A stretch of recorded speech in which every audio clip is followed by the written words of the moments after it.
Hello. This video lecture will serve as your introduction to arrhythmias. So let's get started. So we need to talk about the conduction system of the heart. So essentially there is an electrical circuit within the heart that is an intrinsic conduction system of the heart, and it is what basically results in the heart beating over and over and over. So let's talk about that electrical conduction system of the heart. So where the electrical impulse starts in the heart is the SA node right here. So the SA node, or the sinoatrial node, acts as the pacemaker of the heart. It creates the electrical impulse, and it's the normal electrical impulse is 60 to 100 times per minute. Okay, that would be a normal electrical impulse. And so from there, it then goes to the intranodal pathways. From there, it goes to the AV node. The AV node is in the floor of the interatrial septum. And the AV node then kind of slows the impulse a bit, slightly delaying its transmission to the ventricles. And so from there, then the impulse passes through the bundle of His at the AV junction. So then way down here, bundle of His. And then it breaks into two different pathways then, the right and the left bundle branch. And then from there, it breaks into all these little, to me they look kind of like little fingers that are in the ventricular muscle walls, and they're called Purkinje fibers. So this is what I'm talking about. The GIF on the next slide is going to demonstrate the electrical impulse as it goes through the heart following this pathway that I just outlined. So the SA node is here. And then this is the AV node. And then you can see these are the right and left bundle branches, and then the Purkinje fibers are here. So that's that. Okay. So the action potential of the heart. So the impulses from the SA and AV nodes stimulate a series of changes in ion concentration across the membranes of each cardiac muscle cell. So that results in an electrical impulse that stimulates muscle contraction. That electrical activity, called the action potential, produces the waveforms that are recorded by an electrocardiography or an ECG, or often you'll hear it referred to as an electrocardiogram. So that is the action potential. So there's depolarization, which is the phase when the heart contracts. And then there's repolarization, which is the phase where the heart returns the cell to its normal resting polarized state. Okay, so let's talk about cardiac arrhythmias or dysrhythmias. So those are interchangeable terms. It means the same thing. And it refers to an abnormal heart rate or rhythm. More specifically, it's a disturbance or irregularity in the electrical system of the heart. It occurs when the normal sinus rhythm is disturbed, and it may be benign or have lethal consequences. What that means is some abnormal heart rhythms are not really very concerning at all, and some abnormal heart rhythms are very concerning and essentially mean that the client is dying or possibly even already dead. Prompt recognition of a lethal dysrhythmia and quick action related to that dysrhythmia is very important, obviously, because it can save your client's life. And that's essentially what's happening in this picture. Is this healthcare provider is defibrillating the client. They must have a fatal cardiac arrhythmia. So, pathophysiology and etiology. There are 5 unique properties of cardiac cells that allow for effective cardiac function.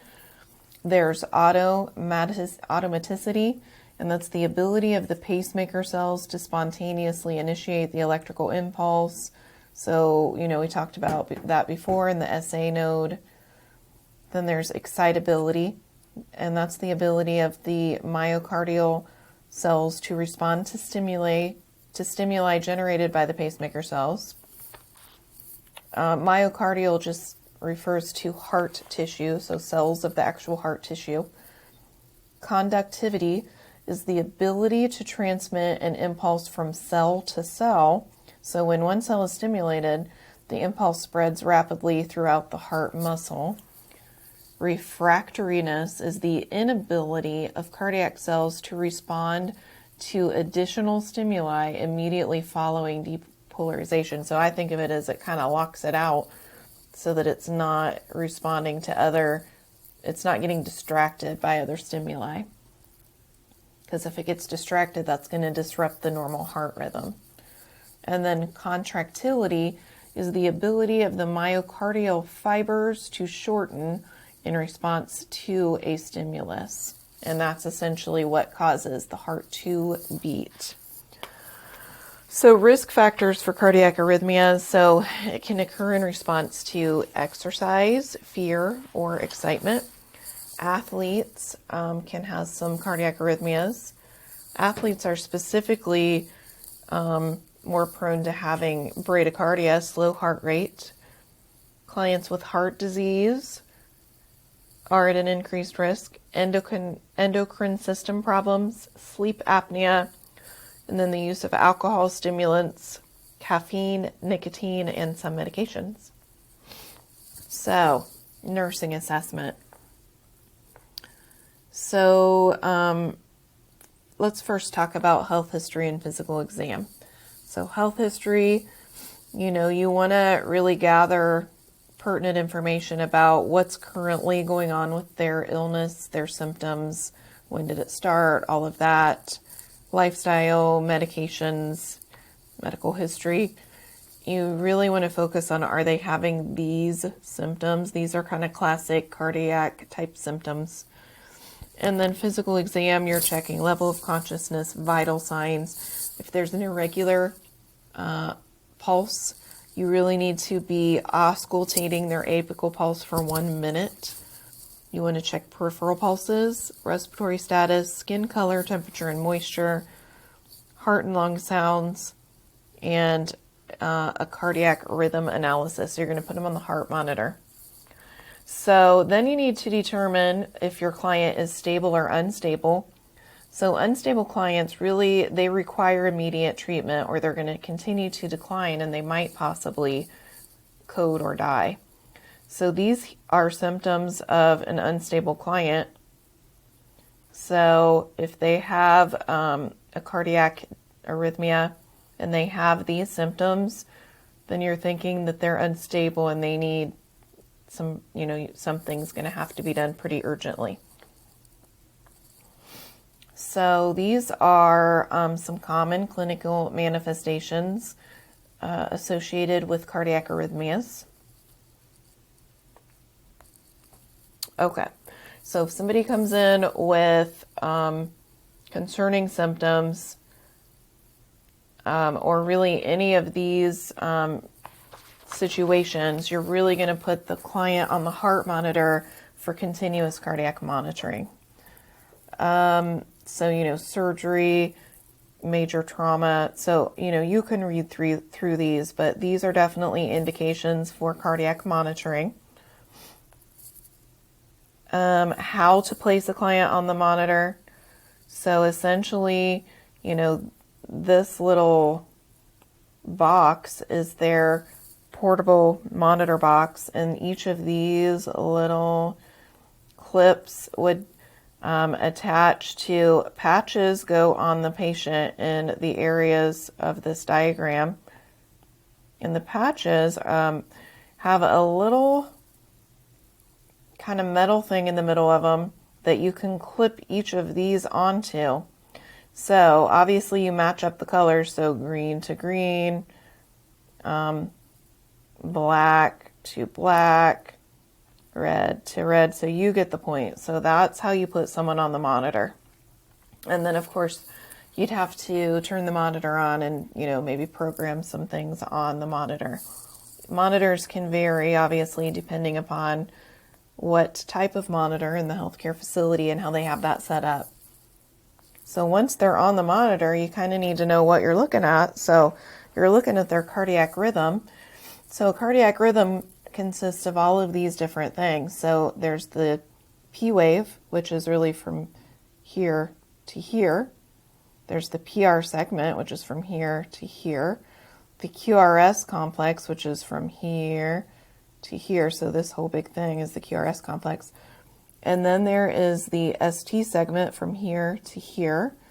And then the T wave from here to here.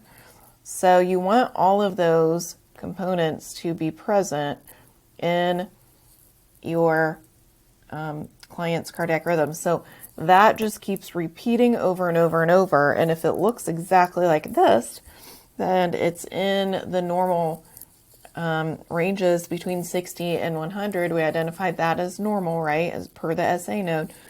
Then that would be considered a normal sinus rhythm. So let's talk about that a little more here in a minute. So again, what you're seeing, the waveform on your rhythm strip or on an electrocardiogram, an ECG printout is, you know, all this stuff here is reflective of the electrical activity that is occurring here in the heart. Okay, so that's why you're monitoring their heart rhythm, because if this over here is abnormal, any part of that, then the things going on here are abnormal and there's something not right that needs to be further evaluated and addressed. Okay, so this again is kind of another GIF demonstrating not only the electrical impulse through the heart, but then how that aligns with the waveform, the rhythm strip, and how that also stimulates the heart to beat. So, you learn this in anatomy, and we've talked about it in health assessment, but these are the atria up here, atria, ventricles, right? And so this is how they beat. So now that QRS complex we've talked about, there's, so this is a normal QRS complex, right? This one, normal.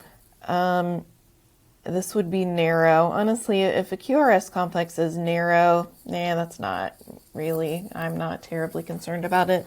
However, if it's wide, that's concerning because that realistically indicates that the electrical impulse is no longer occurring in the SA node, but it's coming from somewhere in the ventricles. So wide QRS complex is not good. We don't want to see that.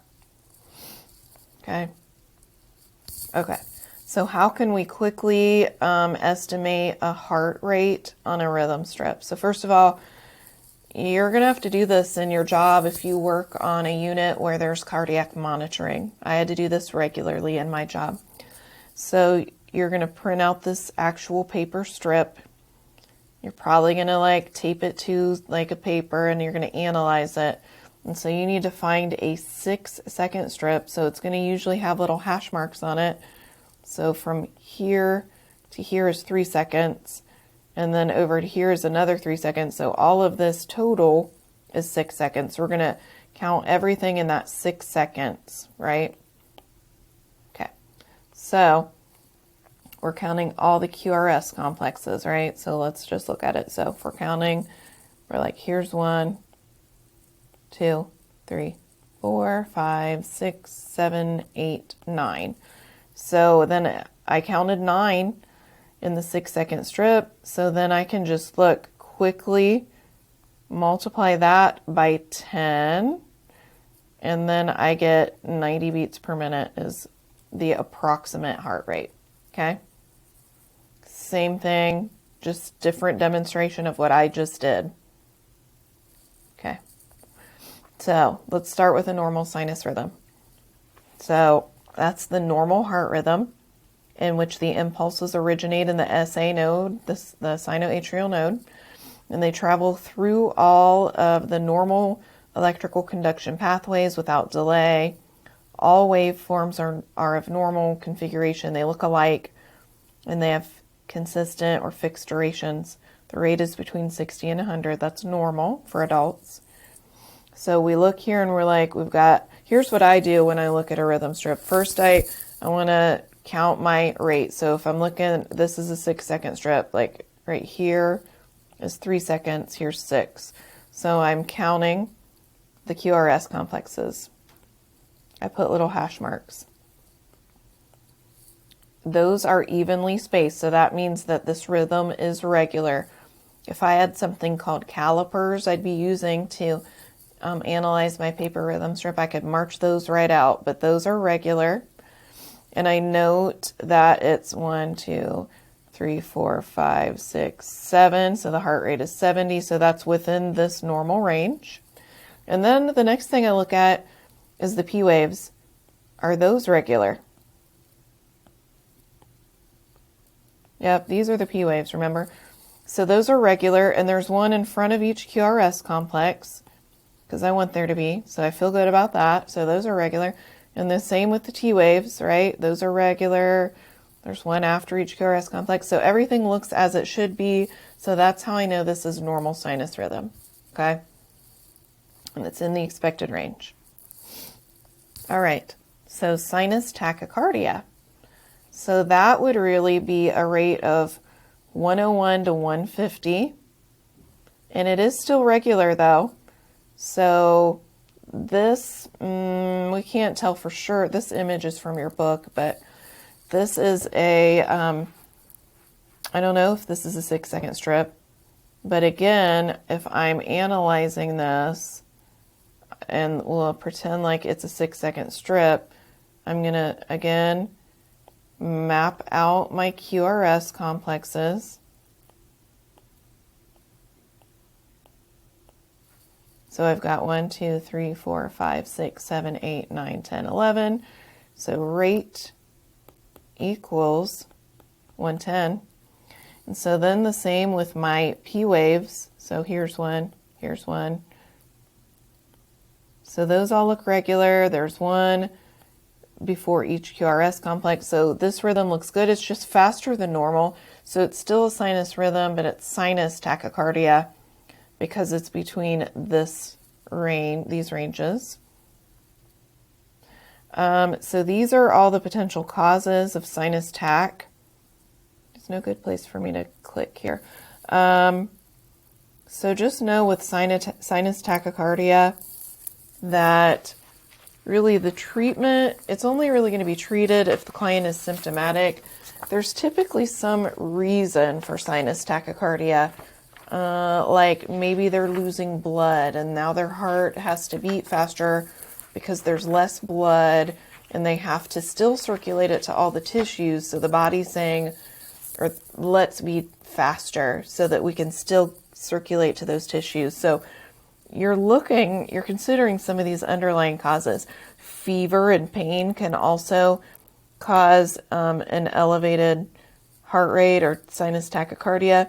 So really you're trying to figure out these causes, and you're considering those before you're really giving any of these meds. These are rarely used for sinus tachycardia.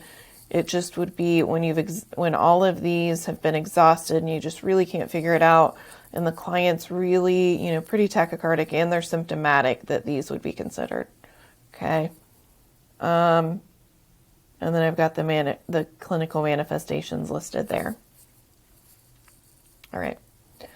So sinus bradycardia would also be a sinus rhythm, but it would just be that the rate is less than 60 beats per minute. So if we assume this is a 6-second strip, 1, 2, 3, 4, 5. So that's less than 60. They look regular. Here's my P waves. Those are regular. P wave and T wave, there's one in the correct position related to each QRS complex. So this looks good, except that it's just kind of slow. So we got to call this sinus bradycardia, right? So rate equals 50. So causes, possibly pain, although it's more commonly sinus tachycardia for pain.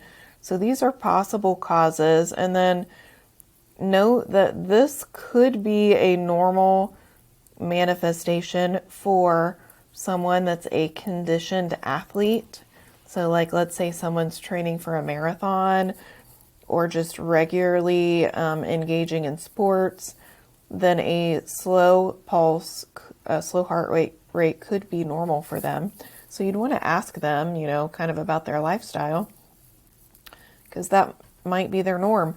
So if someone has a heart rate of 50 and if they're asymptomatic, then you're really not as concerned. But if they have a heart rate of 50 and they are symptomatic, and especially if they have some of those things that we talked about that mean they're unstable, then you're a little more concerned, right? I've seen patients with heart rates as low as in the lower 20s, and that's really concerning. So what do you do about this?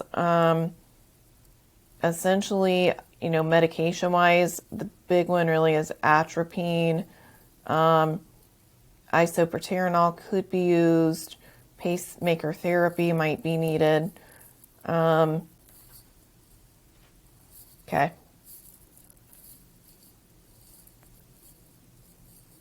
So paroxysmal supraventricular tachycardia, or PSVT, it's, often just called SVT or supraventricular tachycardia. PSVT means that you kind of see it start and stop. SVT means it's more prolonged, lasts a bit longer. You didn't really see it start and stop.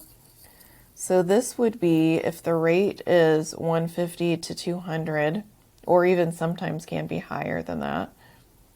So that's obviously concerning. I just crossed part of that out. Okay.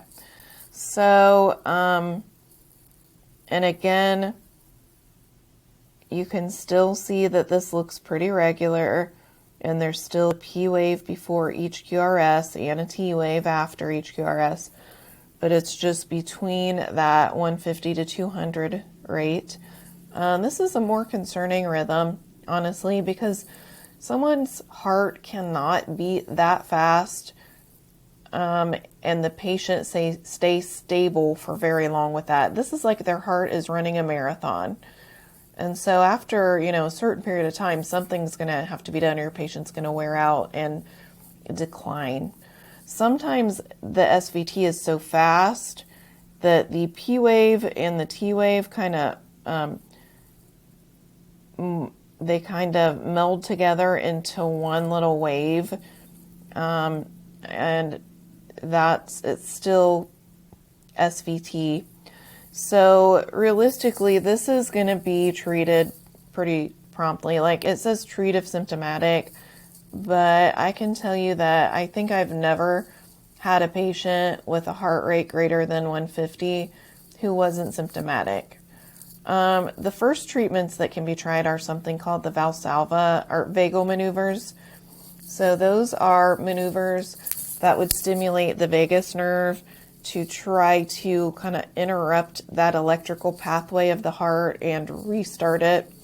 So things like the Valsalva maneuver, where you have your client bear down like they're having a bowel movement. A carotid massage, that's only done by a physician, where they would massage the carotid artery area. Another thing I've seen done is ice cold water. The provider would stick his or her hands in the ice cold water and then spray them in the face with it. Again, can be a vagal maneuver. If that doesn't work, you're looking at probably giving adenosine. Is really the first line drug choice. A beta blocker could be used, but adenosine, and you want to give that thing as quickly as possible. IV push, and it's followed by a saline bolus because you want to get that to their heart as soon as possible. And what that does, it essentially interrupts that electrical pathway so that they can have like a re-entry mechanism where their heart will start beating in a normal sinus rhythm. And that does make the client feel pretty bad because there's kind of a long pause where their heart's not beating for, a few seconds, and then they go back into that, hopefully, the normal sinus rhythm. So, like I said, usually they're pretty symptomatic with this. I've got the clinical manifestations listed here. And then some potential causes are here. This video is a video of SVT. If you're interested in watching that, you can play it within the PowerPoint. So then there's atrial fibrillation, and the rate can really, this is talking about the atrial rate here, but the ventricular rate can really be anything from less than 60, or it can be between 60 and 100, or it can be greater than 100. And when I'm talking about the ventricular rate, I'm talking about these QRS complexes. Right here, that's the ventricular rate. So if this would be a 6-second strip, okay, I just counted them, the rate would be 120. So that would be atrial fib, rapid ventricular response. Got that there. This is normal ventricular response, slow ventricular response. So then the atrial rate that I referred to up here would be referring to all these P waves, all this quivery looking stuff. These are all P waves happening. These are the atria like quivering, essentially trying to get the ventricles to beat, but only some of the P waves are getting through to the ventricles, which would then be causing these QRS complexes. So this, so atrial fib is an irregular rhythm, and it's essentially when the atria are not completely quivering, they're just barely, they're not beating completely, they're just quivering. And this, the ventricles then are beating irregularly. So, the patient can have chronic atrial fib, which means they live in this all the time. So like if it's an older adult client, maybe this is their normal heart rhythm that they live in all the time. So if you have a client that's in atrial fib, it's pretty important that you talk to them about it, because you don't want to try to get them out of that rhythm if it's their normal that they live in all the time, right? So ask them if it's normal for them or if it's a new thing. So then once you find out if it's new, you need to figure out when did this start, because if it's, because realistically, if this is not their normal rhythm, you want to convert them into a sinus rhythm. And you can do that if they're stable. You're going to do that by giving them, some of these medications over here. Okay.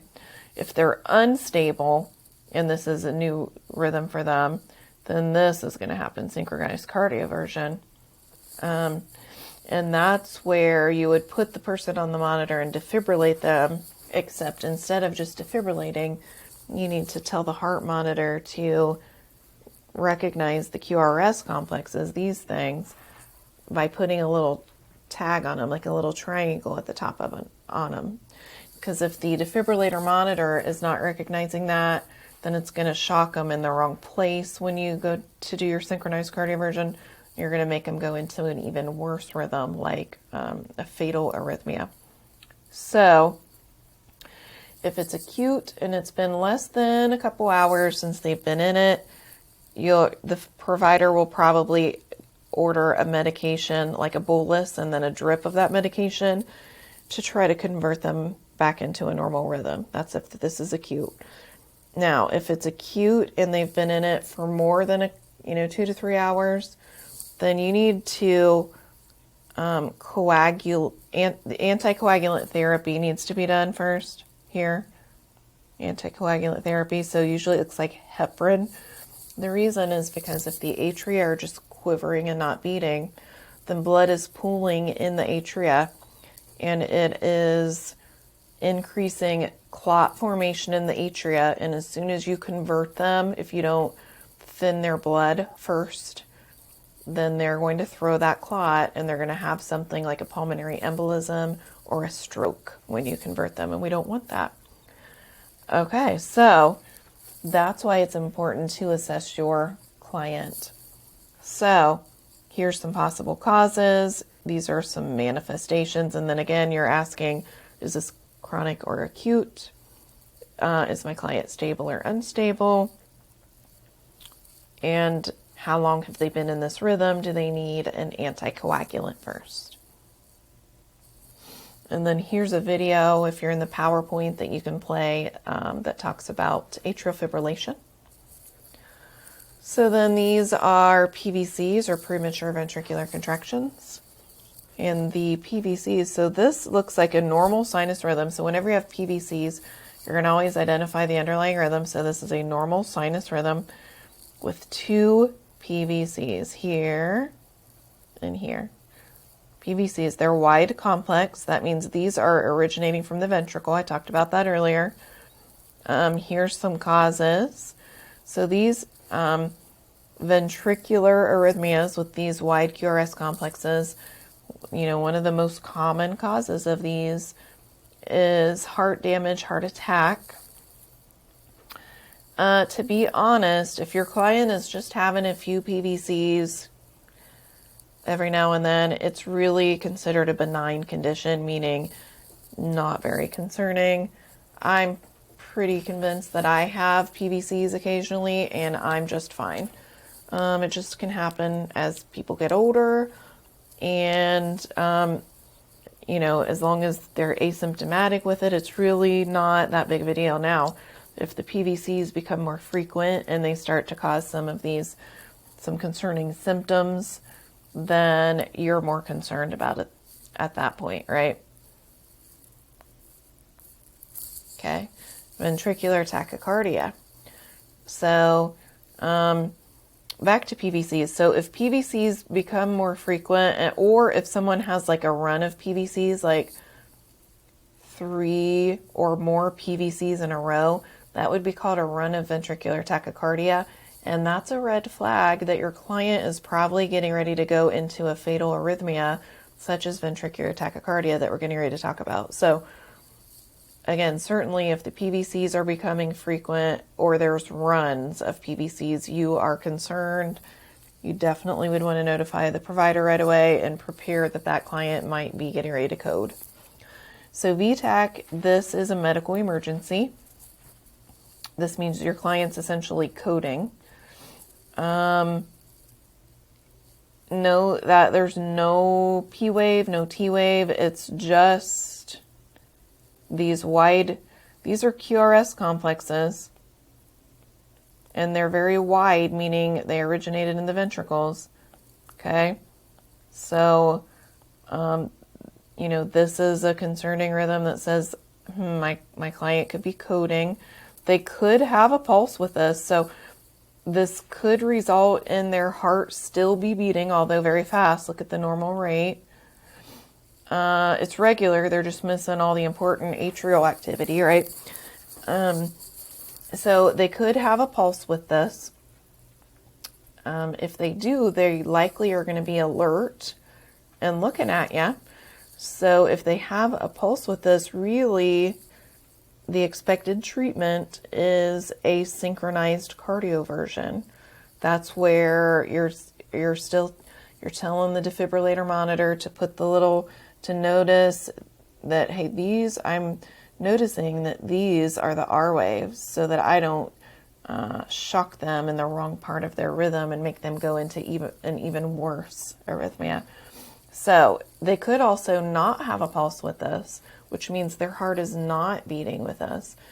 And no need to do a synchronized cardioversion at that point. You're just going to defibrillate them, which means you don't care about where in their rhythm it shocks them, because they don't have a pulse, their heart's not beating. You're just going to shock them. Okay, so rapid cardioversion or defibrillation is really important here. You know, if they don't have a pulse, you're obviously going to begin CPR, which is stated here. And then there are some medications that could be given, which is listed in this paragraph, that would be like an IV drip of, the most common one I've seen is probably lidocaine and then followed by procainamide. Those are IV drips to prevent this patient from going back into this ventricular tachycardia. Okay. Most common cause of this is myocardial ischemia and infarction, so heart attack, most common cause. Manifestations, not good. Possible, unconscious, pulseless client versus conscious and very unstable looking. Okay. Alrighty. So if ventricular tachycardia is not treated promptly per the discussion that was just mentioned, then it's going to quickly deteriorate into this rhythm, which is ventricular fibrillation. So the client's absolutely not going to have a pulse with this, because essentially the ventricles are just quivering. They're not beating. So this is also, a code type situation, a medical emergency. Prompt defibrillation is needed. No need for synchronized cardioversion here, because they don't have a pulse. So just shock them as soon as possible. Start CPR, their heart's not beating. Again, most common cause, myocardial ischemia, heart attack. There's other things that can cause it. But so essentially CPR, defibrillate as soon as the crash cart arrives. And that's the treatment. Here's a video about ventricular fibrillation if you're interested. And then there's asystole. That's essentially where there's no electrical activity. The heart's not beating at all. The client's essentially dead in this situation. So most commonly asystole is going to look like this one. And I know that in movies, you probably see that perfectly flat line. That never happens. It's usually more like the one that I just pointed the arrow to. Occasionally you'll see these where there are these little P waves so the heart's really trying to beat, but nothing's getting through. There's no QRS complex. It's essentially still considered asystole. So the appropriate treatment here is CPR and life-saving measures. So really shocking these clients, defibrillating is not going to do anything, because there's no electrical activity to actually, a shock wouldn't work there, if that makes sense. So, and then there's pulseless electrical activity, or PEA, and that is where there's a rhythm noted, on the heart monitor, but they have no pulse with it. And the rhythm could be anything. It could be sinus bradycardia, it could be atrial fib, it could be whatever. If there's no pulse, you're calling it pulseless electrical activity. And again, you're really treating it as if they're in asystole, so CPR and life-saving measures. And really their heart is trying to beat there, right? Because they have organized electrical activity. Okay, so realistically, you need to really consider the possible causes. And I've been involved in these situations, and it really looks like the physician,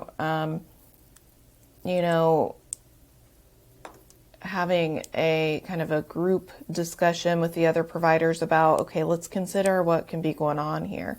You're considering these H's and T's about, what could we look at that might be causing this issue. And, so drawing some blood or, considering some of these things, if they've been in a trauma and you could maybe try giving them blood. So that's where you're considering some of those other causes. Okay, so talked about that arrhythmias can be benign or critical. It's important to recognize the different arrhythmias because it is a matter of life or death for your patient. Evaluate the effects of the arrhythmia. So, we talked about they could be asymptomatic or they could be very unstable. And then ultimately treat the underlying cause. So appropriate diagnostics would include an electrocardiogram or ECG, cardiac monitoring, and electrophysical studies that would, and to just investigate the underlying cause of the arrhythmia. And then non-pharmacological therapy could include the synchronized cardioversion and defibrillation that we talked about. They might need a pacemaker. That would really be more for bradycardia. They could need an implanted cardioverter defibrillator or an ICD. That's something that if they go into a fatal arrhythmia, it will essentially kind of shock them. Cardiac mapping and catheter ablation. So if they have an area of their heart tissue that's kind of excitable, causing that extra stimulus to get through and cause an irregular heart rhythm, then what they do is they take a catheter and they feed it up through one of their arteries, and they kind of burn the inside wall of the heart at that excitable area to try to stop that impulse from initiating there. Other therapies, we talked about CPR, vagal maneuvers, which include carotid massage and the Valsalva maneuver. And then these are some points of education for your clients who are admitting home after having a sudden cardiac arrest. And then otherwise, that is the end of this presentation. Thanks for watching.